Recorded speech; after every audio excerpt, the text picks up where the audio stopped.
थे और उसके देहावसान के बाद वो सीट रिक्त हुआ था। स्थिति तो अच्छी है, संभावनाएं भी हैं और साल भर बचा भी है वहाँ के चुनाव। और 2 दिन तक के उत्तर प्रदेश में विभिन्न सामाजिक संगठन और राजनीतिक लोगों से मुलाकात हुई।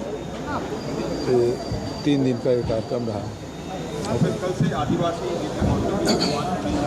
भाजपा को उस पर सवाल उठा रही है। भाजपा का कहना है कि कर्ज लेके जो है खर्च कर रहे हैं।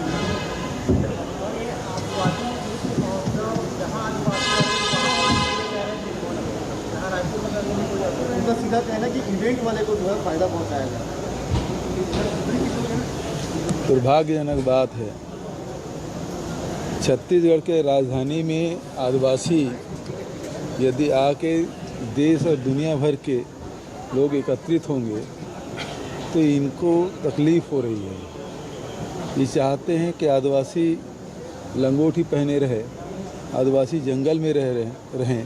ये इनकी मानसिकता है और वो इस बहाने उजागर हो रहे हैं। जहाँ तक कि आदिवासी नृत्य महोत्सव कराने में कोई अरबों रुपए खर्च नहीं हो रहे हैं जिससे कर्ज लेना पड़े। और इन लोगों की जैसे नहीं कि जो कार्यक्रम कराए हैं पुराने लेखा जोखा देखेंगे तो बहुत सारी बातें खुलेगी। मैं उन सब बातों पे नहीं जाना चाहता, लेकिन दुर्भाग्य है कि आदिवासी के दिन हमारी छत्तीसगढ़ में पहचान है और उसको राष्ट्रीय और अंतर्राष्ट्रीय स्तर पर सराहा जा रहा है और भारतीय जनता पार्टी की से तकलीफ हो रही है, तो उसकी मानसिकता है। सर, इस साल भी बम्पर धान खरीदी का लक्ष्य आपने रखा है, लेकिन बार बार बीजेपी तारीखों पर सियासत कर रही है। तारीख बताओ, इसको क्या मानते हैं? 1 दिसंबर से खरीदी हो रही है, उसमें कौन सी बात है? तारीख 1 तारीख से धान खरीदी की। हाँ, तो 1 दिसंबर से कह रहे हैं भाई। 1 नवंबर का होगा तो दीपावली है। दीपावली में कौन बेचने आएगा? लोग त्यौहार मनाएंगे कि धान बेचने आएंगे? और 1 नवंबर को तीसरा किस्त किसानों के खाते में जाने वाला है, तो पैसे के कमी होगी ऐसी बात नहीं है किसानों की। और फिर अभी कौन सा धान कटाई तेज़ी से चल रहा है। जो अर्ली वैरायटी कुछ धान है जो जिन किसानों के पास पानी की पहले से व्यवस्था थी वो किसान कटाई कर रहे हैं, लेकिन व्यापक पैमाने पे वो कटाई नहीं हो रही है। सर, कांग्रेस के 2 विधायकों पर दबंगई के आरोप लग रहे हैं। एक तो विनोद चंद्राकर का मामला कल आया है, उस पर मारपीट के आरोप लगा रहे हैं कर्मचारी है। दूसरा एक दलेश्वर साहू के यहाँ मामला है, जिन पर भी दबंगई का आरोप लग रहा है। मैं जानकारी ले लेता हूँ। और कोई बात? यूपी की जिम्मेदारी आपको अजय, यूपी की जिम्मेदारी में रमन सिंह भी जो है योगी आदित्यनाथ से मुलाकात की है। मिलना चाहिए और राष्ट्रीय उपाध्यक्ष है, उनको तो कुछ जिम्मेदारी मिलना चाहिए। वो छत्तीसगढ़ से बाहर जा ही नहीं पाते। सर, अमित शाह कह रहे हैं कि आज़ादी के बाद अब तक के सफल से सफल प्रधानमंत्री नरेंद्र मोदी। सबसे बड़ा सफल। सर, केंद्र सरकार का आग्रह है कि खाद्य तेल के जो दाम बढ़ रहे हैं, स्टॉक सीमा राज्य तय करे। तो प्रदेश में तय हो चुकी स्टॉक क्या चीज़? स्टॉक सीमा तय करने को कहा गया है। केंद्र की तरफ से आग्रह किया गया है खाद्य तेलों का। क्या छत्तीसगढ़ सरकार विचार कर रही है?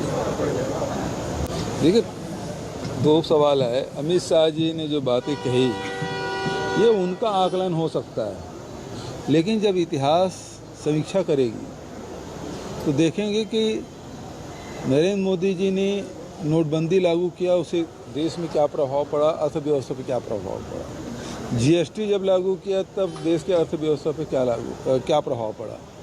और जब देश में वैक्सीन उत्पादन हो रहे थे और निर्यात कर रहे थे और यहाँ लगातार कोरोना में वृद्धि हो रही थी, उसको लोग समीक्षा करेंगे। तो मैं समझता हूँ कि सबसे असफल और जुमलेबाज प्रधानमंत्री के रूप में नरेंद्र मोदी जी का नाम दर्ज होगा, ऐसा मैं समझता हूँ। जहाँ तक कि तेल की बात है, तेल की कीमतें लगातार बढ़ रही है। भारत सरकार तो इसी बात का तो विरोध है।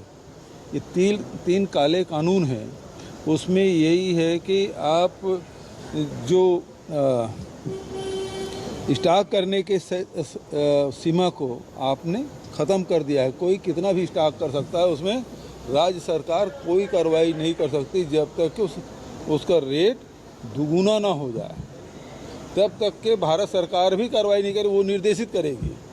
तो अब जो एसेंशियल कमोडिटी एक्ट है उसको समाप्त कर दिया है, अब वो निर्देश दे रहे हैं, तो निर्देश आएगा तो देखेंगे उसके बाद क्या कार्रवाई करना है। ठीक है, थैंक यू।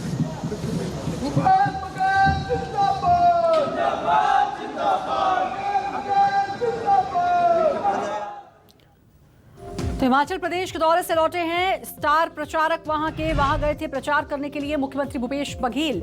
आदिवासी महोत्सव में अरबों का खर्च नहीं हो रहा, कहा उन्होंने। 1 नवंबर को किसानों को मिलेगी न्याय योजना की राशि, और भी कई बातें कही हैं। लगातार तेल के दामों में इजाफा हो रहा है। मुख्यमंत्री भूपेश बघेल ने केंद्र पर भी निशाना साधा। देश में लगातार महंगाई बढ़ रही है। और हिमाचल प्रदेश से लौटे अभी रायपुर एयरपोर्ट पर थे।